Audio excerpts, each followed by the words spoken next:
Hey everybody, Dan here with Pain Free You. Today I wanted to talk about this. Why talking about our problems is not a good idea. So I'll fill you in on that in a little bit. Blue Jays are out here screaming. Another overcast day. I hear it's going to rain tomorrow, so you may be getting a video inside. Anyway. Actually, I think I got a success story coming up as well. Another one for trigeminal neuralgia, the facial pain. That's almost 2 in a row, which is awesome because that's one of these scary medical diagnoses that in my experience and in these success stories experience is just TMS, perceived danger pain, and there is a cure, and this is it.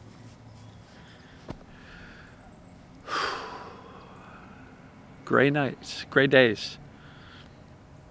As you can probably see behind the trees, it's all gray. Can't wait for spring. Can't wait. It's going to be beautiful out here. Everything's going to pop green in about 3 or 4 weeks.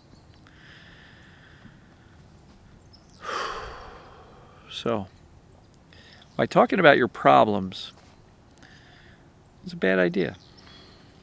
So, I've been saying this for a long time. What you think about and focus upon grows. It's just the way it is.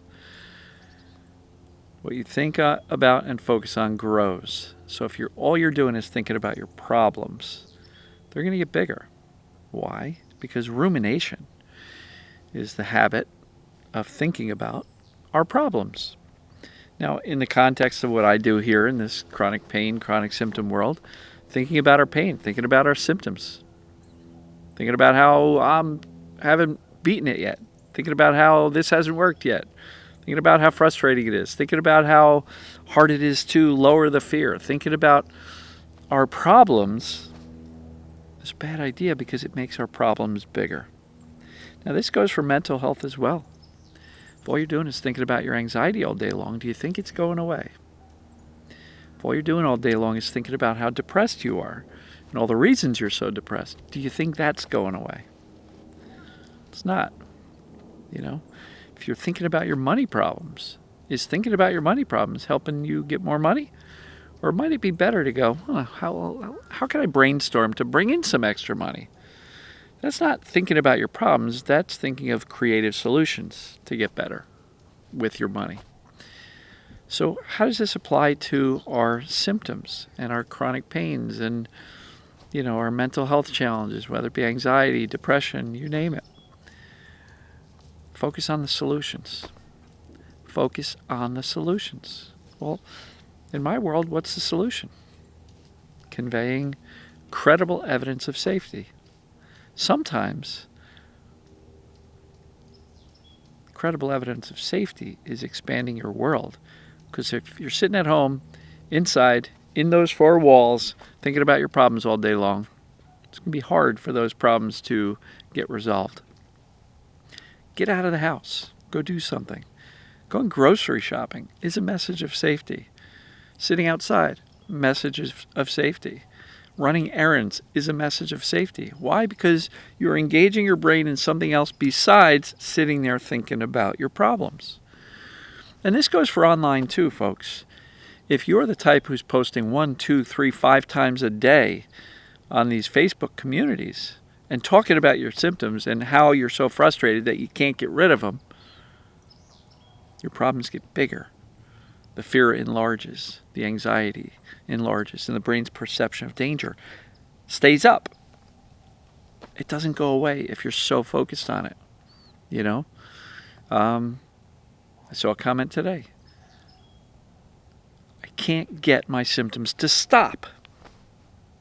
It's because you're trying to get the symptoms to stop.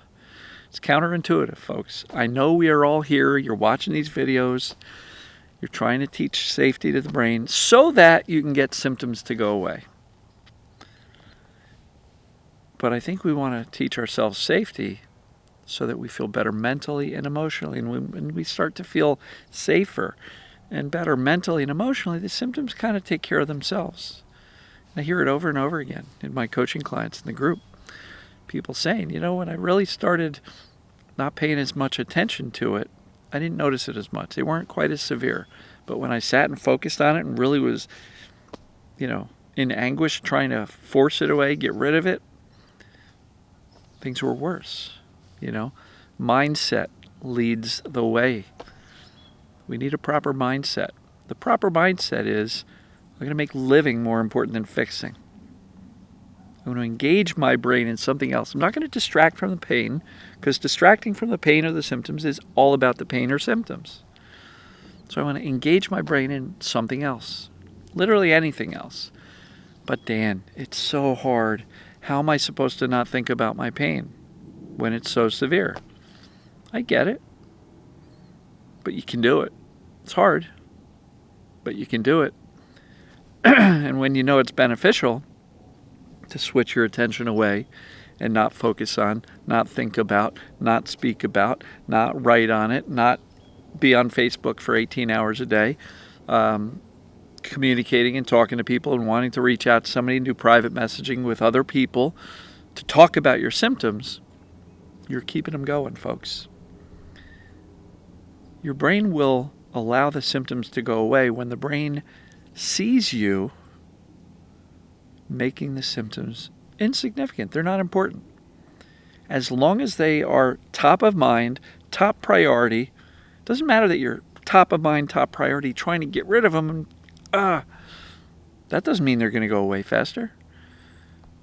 If you can show your brain that the symptoms and the pains are not important, because Dan's not even paying any attention to them any longer, not thinking about them, not struggling, not doing 18 different processes a day and a 15-point checklist. And, if you're not doing all the things to eliminate the symptoms, the brain's going to go, I guess those symptoms aren't very important, and therefore, I guess Dan's okay.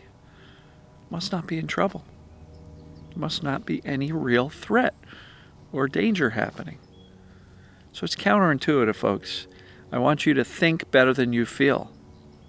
Think, act, and behave as if you're already okay.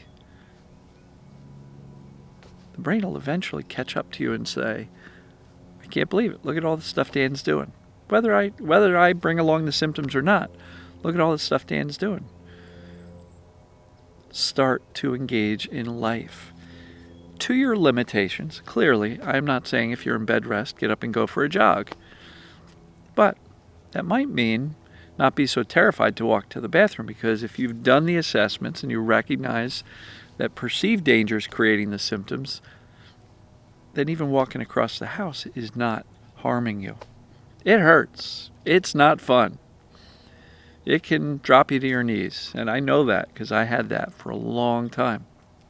I spent a lot of my 13 years laying on my back, looking up at the ceiling with my knees facing the ceiling, rolling, stretching, trying to give myself any bit of relief. So I get it. I understand how tough it is.